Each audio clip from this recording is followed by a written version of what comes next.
بسم اللہ الرحمن الرحیم۔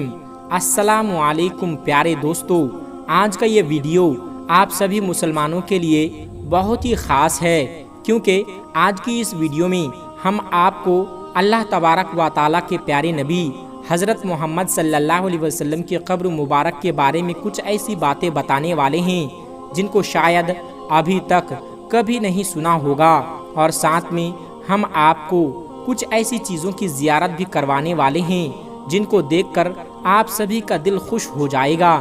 آج کی اس ویڈیو میں ہم ان سوالات پر بات کریں گے، جیسے نبی کریم صلی اللہ علیہ وسلم کب اور کہاں دفنائے گئے، نبی کریم صلی اللہ علیہ وسلم کی قبر مبارک کے ساتھ کیا کیا حادثات پیش آئے ہیں، نبی کریم حضرت محمد صلی اللہ علیہ وسلم کی قبر مبارک کے اوپر اتنی بڑی بلڈنگ اور گنبد خضرا کب اور کس نے بنایا، اور کیا ہوا تھا جب نبی کریم حضرت محمد صلی اللہ علیہ وسلم کی قبر مبارک سے ان کے جسم مبارک کو چرانے کی کوشش کی گئی تھی۔ اور پیارے دوستو، ایک شخص نے پیارے نبی صلی اللہ علیہ وسلم کو ایک دم نزدیک سے دیکھا تھا، تو اس کے ساتھ کیا معجزہ ہوا، اس شخص کے بارے میں بھی ہم آپ کو بتائیں گے، اس لیے آپ اس ویڈیو کو آخر تک ضرور دیکھیں، اور اگر سچے عاشق رسول ہیں تو اس ویڈیو کو ایک لائک کر کے کمنٹ باکس میں یا رسول اللہ ضرور لکھ دیں۔ دیکھتے ہیں کتنے عاشق رسول اس ویڈیو کو دیکھ رہے ہیں۔ گنبد خضرا وہ گنبد ہے جو دنیا کے ہر مسلمان کے دل میں بستا ہے، یہی وہ گنبد ہے جس کے نیچے دنیا کے سب سے عظیم ہستی نبی کریم صلی اللہ علیہ وسلم آرام فرما رہے ہیں۔ دنیا میں کوئی ایسا مسلمان نہیں جس کے دل میں گنبد خضرا اور پیارے آقا حضرت محمد صلی اللہ علیہ وسلم کی قبر مبارک کی زیارت کرنے کی خواہش نہ ہو۔ آج کی اس ویڈیو میں ہم آپ کو نبی کریم صلی اللہ علیہ وسلم کی قبر سے جڑی وہ باتیں بتانے والے ہیں جو شاید آپ نے کبھی نہیں سنی ہوگی، سب جانیں گے، بس آپ اس ویڈیو کو آخر تک دیکھتے رہیے۔ دوستو، جب دین اسلام مکمل ہو گیا اور آپ صلی اللہ علیہ وسلم نے نبی ہونے کی ساری ذمہ داریاں نبھا دی، تب اللہ نے اپنے حبیب کو اپنے پاس بلانے کا فیصلہ کیا۔ لہٰذا سن 8 جون 632 عیسوی پیر کے دن 15 دنوں کی تیز بخار کے سبب اللہ کے نبی صلی اللہ علیہ وسلم نے 63 سال کی عمر میں اس دنیا کو الوداع کہہ دیا۔ پوری مسلم امت پر غموں کا وہ پہاڑ ٹوٹ پڑا جس کی کوئی حد نہ تھی۔ صحابہ کرام کا رو رو کر برا حال تھا، ان کو یقین نہیں ہو رہا تھا کہ اللہ کے رسول ہمیں یوں چھوڑ کر چلے جائیں گے۔ رسول اللہ صلی اللہ علیہ وسلم کی وفات کے 2 دنوں تک ان کی نماز جنازہ پڑھی جاتی رہی، اور جب ان کے جسم مبارک کو دفنانے کی بات آئی تو صحابہ کرام میں رائے مشورے ہونے لگے۔ کوئی کہنے لگا کہ مکہ میں دفنایا جائے، کسی نے کہا بیت المقدس میں، کسی نے کہا مسجد نبوی میں، تو کسی نے کہا جنت البقیع میں دفنایا جائے۔ اتنے میں حضرت ابو بکر صدیق رضی اللہ تعالیٰ عنہ نے کہا کہ میں نے رسول اللہ صلی اللہ علیہ وسلم سے خود سنا ہے کہ پیغمبروں کو اسی جگہ دفنایا جاتا ہے جہاں ان کی وفات ہوتی ہے۔ اور دوستو، نبی کریم صلی اللہ علیہ وسلم کی وفات ان کی بیوی حضرت عائشہ صدیقہ رضی اللہ تعالیٰ عنہا کے حجرے میں ہوئی تھی، لہٰذا رسول اللہ صلی اللہ علیہ وسلم کے پاک جسم مبارک کو وہیں دفنایا گیا۔ ٹھیک 2 سال بعد حضرت ابو بکر صدیق رضی اللہ تعالیٰ عنہ بھی 63 سال کی عمر میں وفات پا گئے، ان کو بھی اللہ کے نبی صلی اللہ علیہ وسلم کے ٹھیک بغل میں دفنا دیا گیا۔ اور پھر ٹھیک 10 سال بعد حضرت عمر فاروق رضی اللہ تعالیٰ عنہ بھی 63 سال کی عمر میں شہید ہو گئے، اور حضرت عائشہ صدیقہ رضی اللہ تعالیٰ عنہا کی اجازت سے ان کو بھی نبی کریم صلی اللہ علیہ وسلم کے پاس حضرت ابو بکر صدیق رضی اللہ تعالیٰ عنہ کے بغل میں دفنا دیا گیا۔ دوستو، نبی کریم صلی اللہ علیہ وسلم کی قبر کے چاروں اور سونے اور تانبے سے بنی یہ سنہری جالیاں پہلے لکڑی کی ہوا کرتی تھی، جو کہ سب سے پہلے مصر کے سلطان زہیر نے سن 1269 عیسوی میں بنوائی تھی۔ اس کے بعد 1481 عیسوی میں مملوک سلطان اشرف نے اس باؤنڈری کو لوہے اور تانبے کا بنوایا، جس جگہ مسلمان روضہ رسول کے سامنے کھڑے ہو کر آقا پر درود اور سلام پڑھتے ہیں، وہاں کی جالی میں